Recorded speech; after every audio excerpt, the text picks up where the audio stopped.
ನಮಸ್ತೆ ಫ್ರೆಂಡ್, ಜೈ ಜವಾನ್ ಜೈ ಕಿಸಾನ್. ನಾನು ಎಸ್ ನಾಯಕ್ ಅಂತಂದು ಇವತ್ತು ತೊಗರಿಗೆ ಸ್ಪ್ರೈ ಮಾಡಲಿಕ್ಕೆ ಪ್ಲಾನ್ ಮಾಡಿದ್ವಿ, ಎಣ್ಣೆ ಹೊಡಲಿಕ್ಕೆ. ಜಿ ಡಿ ಮತ್ತು ಗ್ರೋತ್ ಪ್ರೊಮೋಟರ್ ಬಂದ್ಬಿಟ್ಟು DAP ಗ್ರೋಮರ್ ನಾನೋ ಅಂತಂದು ಬರ್ತಿದೆ. ಇದು ಎಕರೆಗೆ 1 ಲೀಟ್ರ್ ಹೊಡಿಬೇಕು. ಇದು 1 ಲೀಟ್ರು ಎಕರೆಗೆ ಯೂಸ್ ಮಾಡಲಿಕ್ಕೆ ಪ್ಲಾನ್. ಇದು ತಗೊಂಬಂದಿದ್ದು ಅಡ್ರೆಸ್ ಎಲ್ಲ ಹಾಕ್ತೀನಿ ನಿಮಗೆ. ಆಮೇಲೆ ಗ್ಲಂಟರ್ ಅಂತಂದು ಇದೇನಾಗ್ತದ್ರೆ ಜಿ ಡಿ ಹುಳಕ್ಕೆ ಮತ್ತೆ ಯಾವ್ದಾದ್ರು ಬಾಳುಳ ಈ ತರ ಏನಾದ್ರು ಬಾಳುಳ ಏನಾದ್ರು ಇದ್ರೆ ಇದು ಒಂದು ಎಕರೆಗೆ 1/2 ಲೀಟ್ರು ಅಂದ್ರೆ 500 ml ಹೊಡ್ತಿದ್ವಿ. ಯಾವ ತರ ಏನು ಅಂತಂದು ಇವತ್ತು ಯಾಕೆ ತೊಗರಲ್ಲಿ ಬೆನ್ನಿಗೆ ಗನ್ ಹಾಕಿ ಹೊಡ್ಯಕ್ಕಾಗ್ತಿಲ್ಲ, ಆಮೇಲೆ HTPಲಿಂದ ಇಡಕ್ಕಾಗ್ತಿಲ್ಲ ಅಂತಂದ್ರೆ ದುಡ್ಡು ಸಾಲ್ ಮಾಡಿದ್ದೀನಿ ನಾನು. ಆಲ್ರೆಡಿ ಲಾಸ್ಟ್ ವಿಡಿಯೋದಲ್ಲಿ ನೋಡಿರ್ಬೋದು, ದುಡ್ಡು ಸಾಲ್ ಇತ್ತು. ಅದರಿಂದ ಇವಾಗ ಏನಾಗಿದೆ ಕೂಡ್ಕೊಂಡಿದೆ, ಅದಕ್ಕಾಗಿಗೋಸ್ಕರ ಡ್ರೋನ್ ಮೂಲಕ ಎಣ್ಣೆ ಹೊಡ್ಲಿಕ್ಕೆ ಪ್ಲಾನ್ ಮಾಡಿದ್ದೀನಿ. ಡ್ರೋನು ಎಲ್ಲ ಟೋಟಲಿ ವಿಡಿಯೋ ಬರ್ತಿದೆ, ಕಂಟಿನ್ಯೂ ಆಗಿ ನೋಡಿ. ಯಾವ ಥರ ಎಷ್ಟು ಹಾಕ್ತೀವಿ ನೀರು, 1 ಲೀಟ್ರ್ ಎಷ್ಟು ಎಣ್ಣೆಗೆ ಎಷ್ಟು ಹಾಕ್ಬೇಕು, ಆಮೇಲೆ ಸ್ಪ್ರೈ ಎಷ್ಟು ಹೆವಿ ಡೋಸ್ ಆಗುತ್ತಾ ಏನು ಅಂತಂದು ಡ್ರೋನ್ ಮೂಲಕ ತೋರಿಸ್ತೀನಿ. ಇಲ್ಲಿ ನೋಡಿ, ಬನ್ನಿ. ನಮ್ಮ ಡ್ರೋನ್ ಆಪ್ರೇಟರು ಶಕ್ತಿ ತೋರಿಸಿದ್ದಾರೆ, ಅದರಲ್ಲಿ ತಪ್ಪಿಲ್ಕಬೇಡಿ, ಅದು ಆ ಥರ ಆ್ಯಕ್ಷನ್ ಮಾಡ್ಬೇಕಂತಂದು. ಅದಕ್ಕೋಸ್ಕರ ಅವರು ಆ ಥರ ರೆಟಾರ್ಟ್ ಮಾಡಿಕೇಸಿ ಸ್ಟಾಪ್ ಮಾಡಿದ್ದಾರೆ ನೋಡಿ.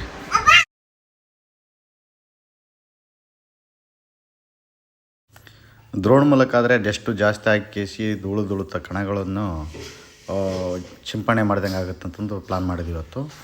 ಈ ಥರ ದ್ರೋಣ ಹಾರಿಸಿದ್ದಾನೆ ದ್ರೋಣ ಆಪ್ರೇಟರು. ಒಂದು ಲೈನ್ಲಿಂದ ಫಸ್ಟು ಮ್ಯಾನ್ಯುವಲ್ಲಿ ಸ್ಪ್ರೈ ಮಾಡ್ತೀನಿ ಅಂತ ಹೇಳಿದ್ದ. ಮ್ಯಾನ್ಯುವಲ್ಲಿ ಅಂದರೆ ತಾನೇ ಆಪ್ರೇಟ್ ಮಾಡೋದು, ಯಾಕಂದರೆ ಗಿಡಗಳು ಜಾಸ್ತಿ ಇದೆ ನಮ್ಮ ತೋಟದಲ್ಲಿ. ಗಿಡಗಳಾಯಿತು ಮತ್ತು ಕರೆಂಟಿನ ವೈರ್ಗಳು ಇದ್ದ ಕಾರಣಕ್ಕೆ ಮ್ಯಾನ್ಯುವಲ್ಲಿ ತಾನೇ ಕಂಟ್ರೋಲ್ ಮಾಡ್ಕೊಂಡು ಹೋಗ್ತಾನೆ ನೋಡಿ. ಈ ಥರ ಸ್ಪ್ರೈ ಆಗ್ತಿದೆ. ಇನ್ನು ಡೌನಲ್ಲಿ ಬಂದರೆ ಇನ್ನೂ ಒಳ್ಳೆಯದು. ಡೌನ್ ಆಯಿತು. ಸ್ಪ್ರೈ ಕಾಣ್ತಿದೆ ಅಲ್ವಾ, ಎಷ್ಟು ಸ್ಪ್ರೈ ಸ್ಪೀಡಾಗಿರ್ತದೆ, ಸ್ಪೀಡು ತಮ್ಮ ಹತ್ರ ಕಂಟ್ರೋಲ್ ಮಾಡೋಷ್ಟು ಇದಿರ್ತದೆ ಅವ್ರ ಹತ್ರ. ಹಾಗಾಗಿ ಸ್ಪ್ರೈ ಜಾಸ್ತಿ ಆಗುತ್ತೆ, ಪ್ರೆಷರ್ ಜಾಸ್ತಿ ಆಗುತ್ತೆ. ಕೆಳಗಡೆ ಬಂದರೆ ಏನಾಗುತ್ತೆ, ಜಾಸ್ತಿ ಗಿಡಗಳು ಬೆಂಡಾಗ್ತಿದೆ, ಆ ಥರ ಗಾಳಿ ಬರ್ತಿದೆ ಇದಕ್ಕೆ. ಮ್ಯಾನ್ಯುವಲ್ಲಿ ಈ ಪ್ಲಾಟನ್ನು ನೋಡ್ತಾನೆ. ಕೆಳಗಡೆ ಬಂದುಬಿಟ್ಟು ಆಟೋಮೆಟಿಕ್ ಇಟ್ಟಿರ್ತಾನೆ. ಆಟೋಮೆಟಿಕ್ ಅಂದರೆ ಏನು ಇವನ ಹತ್ರ ಏನು ಕಂಟ್ರೋಲ್ ಸ್ಪೀಡ್ ಹೋಗೋದು ಅದೆಲ್ಲ ಇರ್ತೈತೆ, ಬಟ್ ಮೇಲೆ ಕೆಳಗೆ ಅಷ್ಟೇ ಕಂಟ್ರೋಲ್ ಮಾಡೋದು. ಅದುವೇ ತಾನು ಹಾಕ್ಯಂದಿರ್ತದೆ, ಇದೇ ಥರ ಹೋಗ್ಬೇಕು ಏನು ಅಂತಂದು. ಅದು ಟೋಟಲಾಗಿ ಹೇಳ್ತೀನಿ ನೋಡಿ. 1 ಎಕರೆಗೆ ಬಂದುಬಿಟ್ಟು 11 ಲೀಟ್ರ್ ನೀರು ಆಗ್ಬಿಡ್ತಾನಂತೆ. ಇದು ನೀರು ಮಿಕ್ಸ್ ಮಾಡಿ, ಇದು ಎಣ್ಣೆ ಮಿಕ್ಸ್ ಮಾಡಿ 11 ಲೀಟ್ರ್ ಆಗ್ಬೇಕು ಟೋಟಲಾಗಿ. ಎಣ್ಣೆ ನೀರು 2 ಮಿಕ್ಸ್ ಮಾಡಿ 1 ಎಕರೆಗೆ 1 ಟ್ಯಾಂಕಿ ಹೊಡಿತಾರೆ. 1 ಟ್ಯಾಂಕಿಗೆ ಸ್ಪ್ರೈ ಮಾಡಲಿಕ್ಕೆ 11 ಲೀಟ್ರ್ ನೀರು ಎಣ್ಣೆ 2 ಮಿಕ್ಸ್ ಮಾಡಿದಿರೋದು. ಈಗ ಹಾಕ್ತಿದ್ದಾನೆ ನಮ್ಮ ಹುಡುಗ ಬಸ್ಸು ಹಾಕ್ತಿದ್ದಾನೆ. ಫಸ್ಟು ನೀರು ಹಾಕಿದ್ದಾನೆ, ಅದರ ಸೆಂಟ್ರದಲ್ಲಿ ಎಣ್ಣೆ ಹಾಕಿದ್ದಾನೆ, ಆನಂತರ ಮತ್ತೆ ನೀರು ಹಾಕ್ತಾನೆ, ಯಾಕಂದರೆ ಮಿಕ್ಸಿಂಗ್ ಇರಬೇಕಂತಂದು ಒಂದು ಕಾರಣಕ್ಕೆ. ಇದು ಟೋಟಲಾಗಿ 11 ಲೀಟ್ರ್ 1 ಎಕರೆಗೆ ಕವರ್ ಆಗುತ್ತೆ ನೀರು. ಇದು 11 ಲೀಟ್ರ್ ಯಾವ ಥರ ಕವರ್ ಆಗುತ್ತಾ ಏನಂತಂದು ಅನುಭವದಿಂದ ಹೇಳ್ಬೇಕಾದ್ರೆ, ಈ ಜಾಸ್ತಿ ಡೋಸು ಹೆವಿ ಡೋಸ್ ಆಗಿರ್ತದೆ, ನೀರು ಜಾಸ್ತಿ ಕಡಿಮೆ ಇರ್ತೈತೆ, ಹೆವಿ ಎಣ್ಣೆ ಇರ್ತೈತೆ. ಹಂಗಾಗಿ ಸ್ಪ್ರೈನೆಸ್ಸು ಜಾಸ್ತಿ ಆಗಿ ಡೈರೆಕ್ಟಾಗಿ ಸ್ಪ್ರೈ ಮಾಡಿದಂಗೆ ಆಗುತ್ತೆ. ಪ್ಯೂರ್ ಎಣ್ಣೆ ಕಾಣ್ತಿದೆ ಅಲ್ವಾ, ನೀರು ಎಣ್ಣೆ 2 ಮಿಕ್ಸ್ ಮಾಡಿ ನಮ್ಮ ಬಸವ ಫಿಲ್ ಮಾಡಾಯಿತು. ಈಗ ನೋಡಿ ನೀರು ಹಾಕಿದ್ದಾನೆ, ಇವಾಗ ಎಣ್ಣೆ ಹಾಕ್ತಿದ್ದಾನೆ ನೋಡಿ. ಇದಕ್ಕೆ ಜಾಸ್ತಿ ನೀರು ಬೇಕಾಗಲ್ಲ ಆ್ಯಕ್ಚುಲಿ ಹೇಳ್ಬೇಕಂದ್ರೆ. ನಾವು ಹೊಲಗಳಲ್ಲಿ ತೊಗರಿಗೆ ಹೊಡಲಿಕ್ಕೆ ಒಂದು ನೀರಿನ ಟ್ಯಾಂಕ್ ಎಳ್ಕೊಂಡು ಹೋಗಿ ಅಷ್ಟೆಲ್ಲ ನೀರೆಲ್ಲ ಯೂಸ್ ಮಾಡ್ತೀವಿ. ಆ ಥರ ಏನು ಬೇಕಾಗಲ್ಲ ಆ್ಯಕ್ಚುಲಿ. ಇಷ್ಟೇ ಇದ್ದರೆ ಸಾಕು. ಒಂದು 4-5 ಕೊಡದಲ್ಲಿ 2 ಎಕರೆ ಮುಗಿಸ್ಕೋಬೋದು. ನೀರು ಎಣ್ಣೆ ಎಲ್ಲ ಮಿಕ್ಸ್ ಮಾಡ್ತಿದ್ದಾನೆ. ಇದು ಆಪ್ರೇಟ್ರ್ ಏನಂದರೆ ಜಾಗ್ರತವಾಗಿರ್ಬೇಕು, ಯಾಕಂದರೆ ಮುಂದೆ ಗಿಡಕ್ಕಾಯಿತು ಆ ಥರ ಕಡಿಮೆ ಆಯಿತು, ಎಕ್ಸ್ಟೆಂಡ್ ಆಗೋದು ಜಾಸ್ತಿ ಇದಿರ್ತದೆ. ಅಡ್ವಾನ್ಸ್ ಆಗಿ ಮುಂದೆ ನಿಂತ್ಕೊಂಡು ಕೇಸಿನಿ ಆಪ್ರೇಟ್ ಮಾಡಿದರೆ ಒಳ್ಳೆಯದು. ಆ ಬದಿವಿಗೆ ಹೋದಲ್ಲಿ ಕಂಟ್ರೋಲ್ ಮಾಡ್ಕೊಂತ ಬರಬೇಕು, ಯಾಕಂದರೆ ಕ್ಯಾಮ್ರಾ ಇರಲ್ಲ ಇದರಲ್ಲಿ. ಒಂದು GPS ಟ್ರ್ಯಾಕ್ ಇರ್ತೈತೆ ಅವ್ರ ಹತ್ರ, ಅದಕ್ಕೋಸ್ಕರ. ಬಸ್ಸು ಫುಲ್ ಮಾಡಾಯಿತು. ಈ ಟೈಮ್ದಲ್ಲಿ ಯಾಕೆ ದ್ರೋಣಲ್ಲಿ ಓಡಿಸ್ಬೇಕಂದ್ರೆ, ಅದು ಹೊಲದಲ್ಲಿ ಮಳೆ ಜಾಸ್ತಿ ಆದ ಕಾರಣ ಕೆಸರು ಜಾಸ್ತಿ ಆಗಿದೆ. ಮತ್ತು ಟ್ಯಾಕ್ಟ್ರಲ್ಲಿ ಓಡಿಸ್ಬೇಕಂದ್ರೆ ಟ್ಯಾಕ್ಟ್ರಿ 100% ಆಗಿ ಹೋಗೋಲ್ಲ. ಬೆನ್ನಿಗೆ ಹಾಕ್ಯಂಡು ಹೊಡಿಬೇಕಾದ್ರೆ ಅದು ಕಾಲುಗಳು ಕೆಸರಲ್ಲಿ ಇಳಿತಕ್ಕಂಥ ಒಜ್ಜೋದು ಜಾಸ್ತಿ ಆಗುತ್ತೆ. ಅದಕ್ಕೋಸ್ಕರ ದ್ರೋಣ್ಲಿಂದ ಓಡಿಸೋದು ಭಾಳ ಸೂಕ್ಷ್ಮ. ರೈತರು ಒಂದು ಟೈಮ್ ಆದರೂ ದ್ರೋಣ್ಲಿಂದ ಟ್ರೈ ಮಾಡಿ ಓಡಿಸ್ಬೇಕಂತೂ ನಮ್ಮದು ರಿಕ್ವೆಸ್ಟು. ಯಾಕಂದರೆ ಈ ಟೈಮ್ದಲ್ಲಿ ಸೇಫಾಗಿ ಕಾಪಾಡಿದರೆ, ಈ ಜಾಸ್ತಿ ಹುಳ ಬಿದ್ದಿದ್ದ ಕಾರಣ ಎಲ್ಲರೂ ಟ್ರೈ ಮಾಡಿ. ಒಂದು. ನೆಕ್ಸ್ಟ್ ಮತ್ತೆ ಹೀಗೆ ಫಿಲ್ ಮಾಡಾಯಿತು. ಫಿಲ್ ಮಾಡಿಂದ ನೆಕ್ಸ್ಟು ಸ್ಟಾರ್ಟ್ ಆಗ್ತಿದೆ. ಸ್ವಲ್ಪ ಸ್ಟಾರ್ಟಿಂಗ್ ಪ್ರಾಬ್ಲಮ್ ಆಗ್ತಿದೆ ಈ ಗಾಡಿಗೆ. ಸ್ಟಾರ್ಟ್ ಆಯಿತು. ಎಲ್ಲ ಪ್ಯಾನ್ಗಳು ರನ್ ಐತೆ. ಹೋಗುತ್ತೆ ನೋಡಿ. ಈ ಪ್ಲಾಟ್ ಬಂದುಬಿಟ್ಟು ಏನಾಗಿದೆ ಅಂದರೆ ಆಟೋಮೆಟಿಕ್ ಇಟ್ಟಿದ್ದಾರೆ. ಆಟೋಮೆಟಿಕ್ ಅಂದರೆ ಮೇಲ್ಗಡೆ ಕೆಳಗಡೆ ಅಷ್ಟೇ ಕಂಟ್ರೋಲ್ ಇರೋದು. ಸ್ಟ್ರೇಟಾಗಿ ತಾನೇ ಹಾಕ್ಕೊಂಡಿರುತ್ತೆ. ಸಾಲಿಂದ ಕಂಟಿನ್ಯೂ ಆಗಿ ಹೊಡಿಬೇಕು. ಎಲ್ಲಿ ಬಿಟ್ಟಿದ್ದೀನಿ ಎಲ್ಲ ಪ್ಲಾನಿಂಗ್ ಇಟ್ಕೊಂಡಿರ್ತದೆ GPS ಟ್ರ್ಯಾಕ್ಲಿಂದ. ನೋಡಿ ಯಾವ ಜಾಗದಲ್ಲಿ ಬಿಟ್ಟಿತ್ತು ಕಂಟಿನ್ಯೂ ಆಗಿ ಅಲ್ಲಿಗೆ ಹೋಯಿತು. ಅಲ್ಲಿಂದ ಸ್ಪ್ರೇ ಸ್ಟಾರ್ಟ್ ಮಾಡುತ್ತೆ ಇದು.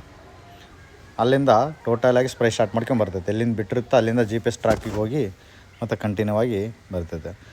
ನಿಮ್ಮ ಬದುವಿನಲ್ಲಿ ಇದ್ದರೆ ಓಕೆ. ಸೆಂಟ್ರದಲ್ಲಿ ಗಿಡ ಇದ್ದರೆ ಮತ್ತು ಕರೆಂಟಿನ ವೈರ್ ಹೋದರೆ ಸ್ವಲ್ಪ ಪ್ರಾಬ್ಲಮ್ ಆಗುತ್ತೆ. ನೋಡಿ ತಾನೇ ಹೊಡ್ಕೊತೈತೆ ನೋಡಿ. ಸ್ಪ್ರೈ ಈ ಥರ ಸ್ಪ್ರೈ ಕಾಣ್ತಿದೆ ಅಲ್ವಾ.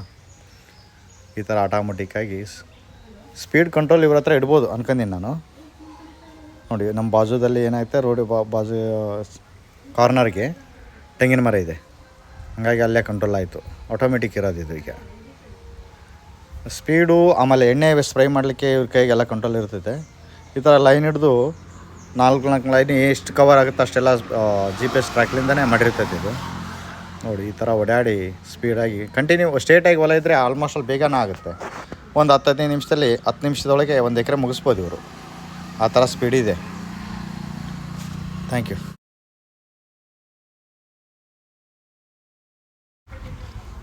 ಮಳೆ ಜಾಸ್ತಿ ಇರೋ ಕಾರಣಕ್ಕೆ ಹುಳ ಜಾಸ್ತಿ ಬಿದ್ದಿದೆ ತೊಗರಿಯಲ್ಲಿ. ಆದಷ್ಟು ಬೇಗನೆ ಸ್ಪ್ರೈ ಮಾಡೋಕ್ಕೆ ಯಾವ ಥರ ಆಗ್ತದೋ ಆ ಥರ ಅದಲ್ಲಿ ಟ್ರೈ ಮಾಡಿ. ಯಾಕಂದ್ರೆ ಇದ್ರಂತಂದು 100% ನಂಬಿಕೆ ಕೊಡೋಕ್ಕಾಗಲ್ಲ. ಡ್ರೋನ್ ಆಯಿತು, ಆಮೇಲೆ ಟ್ಯಾಕ್ಟ್ರಿ ಆಯಿತು, ಮೆನುವಲ್ಲಿ ತಪ್ಪಿದ್ದಲ್ಲ. ಯಾಕಂದರೆ ನಮಗೆ ಒಂದು ತಪ್ಪಿದ್ದಲ್ಲ, ಹೊಡಲೇಬೇಕು. ಒಳ್ಳೆ ಎಲ್ಲ ಟೋಟಲ್ ಕಂಪ್ಲೀಟ್ ಮಾಡಿ ಲ್ಯಾಂಡ್ ಆಗ್ತಿದೆ. ಟೋಟಲ್ ನನ್ನ ಪ್ಲಾಟ್ಲಿಂದ ಕ್ಲೋಸ್ ಆಯಿತು. 1-1.5 ತಾಸು ಆಯಿತು. 4-5 ಎಕರೆ. ಅದಕ್ಕೋಸ್ಕರ ನೋಡಿ ಈ ಥರ ಲ್ಯಾಂಡ್ ಆಗುತ್ತೆ ರೋಡಲ್ಲಿ. ಕ್ಲೀನಾಗಿ ರೋಡಲ್ಲಿ ಲ್ಯಾಂಡ್ ಮಾಡಿಸಿ ಅಂತ ಹೇಳಿದ್ವಿ ನಾವು. ಇಲ್ಲಿಂದ ಸ್ಟಾರ್ಟ್ ಮಾಡಿದ್ವಿ, ಇಲ್ಲಿಂದ ಎಂಡ್ ಆಗಿದೆ. ಆಪ್ರೇಟರ್ ಇದೆ ನೋಡಿ, ನೀವು ನೋಡಿ ನಮ್ಮ ಬ್ರದರು ಜವಳಗೆರೆ ಇವ್ರದ್ದು. ಮತ್ತು ಓನರ್ ಹತ್ರ ಮಾತಾಡ್ತೀನಿ ಕಂಟಿನ್ಯೂ ಆಗಿ ನೋಡಿ. ಇದು ದೋಣು ಬಂದ್ಬಿಟ್ಟು ಜವಳಗೆರೆ ಅಮರಗುಂಡಪ್ಪ ಅಂತಂದು. ಇವ್ರದ್ದು ಅಡ್ರೆಸ್ ಬಂದ್ಬಿಟ್ಟು ಕಾಮಧೇನು ಸ್ಪ್ರೈಯಿಂಗ್ ಸೆಂಟರ್ ಅಂತಂದು ಮಾಡಿದ್ರು ಜವಳಗೆರೆ. ಅವರು 1 ಎಕರೆಗೆ ಎಷ್ಟು ಹೊಡಿತಾರೆ ಏನಂತಂದು ನಿಮ್ಮ ಎದುರಿಗೆ ಹೇಳ್ತಾರೆ. 1 ಎಕರೆ ಸರ್ ಎಷ್ಟು? 1 ಎಕರೆಗೆ 350 ರೂಪಾಯಿ ಇದೆ. 350 ರೂಪಾಯಿ. ಮತ್ತು ಗದ್ದೆಗೆ ತೊಗರಿಗೆ ಬೇರೆ ಬೇರೆ ಏನಾದ್ರು ಇದೆ ಕ್ರಾಪಿಗೆ ಎಲ್ಲದಕ್ಕೊಂದೇ? ಎಲ್ಲದಕ್ಕೂ ಒಂದೇ ಇದೆ. ಸ್ವಲ್ಪ ದೂರ ಇದ್ರೆ ಬಂದ್ರೆ ನೀವು ಅವ್ರು ಇರ್ತಿರೋದ್ರಂದ್ರೆ ಜವಳಗೆರೆಯಿಂದ ಒಂದು 20 ಕಿಲೋಮೀಟರ್ ಅರೌಂಡಿಂಗ್ ಇದ್ರಪ್ಪ ಅಂದ್ರೆ ಅದೇ 350 ರೂಪಾಯಿ. ಇಲ್ಲ ಬೇರೆ ಕಡೆಗೆ ಇಲ್ಲಿಂದ ಬಿಟ್ಟು ತಾಲೂಕ್ ಬಿಟ್ಟು ಬೇರೆ ಕಡೆಗೆ ಹೋದ್ರೆ ಒಂದು ಜಾಸ್ತಿ ಎಷ್ಟಾಗುತ್ತೆ? 50 ರೂಪಾಯಿ ಜಾಸ್ತಿ. ಅಂದ್ರೆ 400 ರೂಪಾಯಿ ಎಕರೆ ಹೊಡಿತಾರಂತೆ. ಅವ್ರಿಗೆ ಬಿಫೋರ್ ಆಗಿ ಕಾಲ್ ಮಾಡಿದ್ರೆ 1 ಡೇಸ್ ಬಿಫೋರ್ ಮಾಡಿದ್ರೆ ಅವರು ನಿಮ್ಗೆಲ್ಲ ಟೋಟಲ್ ಆಗಿ ಇನ್ಫಾರ್ಮೇಶನ್ ಯಾವಾಗ ಏನಂತ ಹೇಳ್ತಾರೆ. ಅವ್ರ ಕಾಂಟ್ಯಾಕ್ಟ್ ನಂಬರು ಆಮೇಲೆ ಅಡ್ರೆಸ್ ಎಲ್ಲ ಹಾಕಿರ್ತೀವಿ. ಫೋನ್ ನಂಬರು ಡಿಸ್ಕ್ರಿಪ್ಷನ್ ಇರುತ್ತೆ, ಚೆನ್ನಾಗಿ ನೋಡಿ. ಆಮೇಲೆ ಈಗ ಕ್ಯಾಶ್ ಮುಖಾಂತರ ಫೋನ್ಪೇ ಯಾವ್ದಾದ್ರು ನಡೀತಿದಲ್ಲ? 2 ಕ್ಯಾಶ್ ಮತ್ತು ಫೋನ್ಪೇ. Thank you. ಇವರು ನೀವು ಯಾರಾದ್ರೂ ಸ್ಪ್ರೈ ಮಾಡಿದ್ರೆ ಸರೌಂಡಿಂಗ್ ನಮ್ಮ ಡಿಸ್ಟಿಕ್ ಒಳಗಾದ್ರೂ ಕೂಡ ಬಂದು ಸ್ಪ್ರೈ ಮಾಡಿ ಕೊಡ್ತಾರೆ. ಬಟ್ ಬಿಫೋರೇ ಅವ್ರಿಗೆ ಕಾಲ್ ಮಾಡಿ ಇನ್ಫಾರ್ಮೇಶನ್ ಕೊಟ್ರೆ ಅವ್ರು ಹೇಳ್ತಾರೆ, ಟೈಮಿಂಗ್ ಕೊಟ್ಟು ಆ ಟೈಮ್ದಲ್ಲಿ ಬರ್ತಾರೆ. ಹೌದಲ್ವಾ? Okay, thank you sir.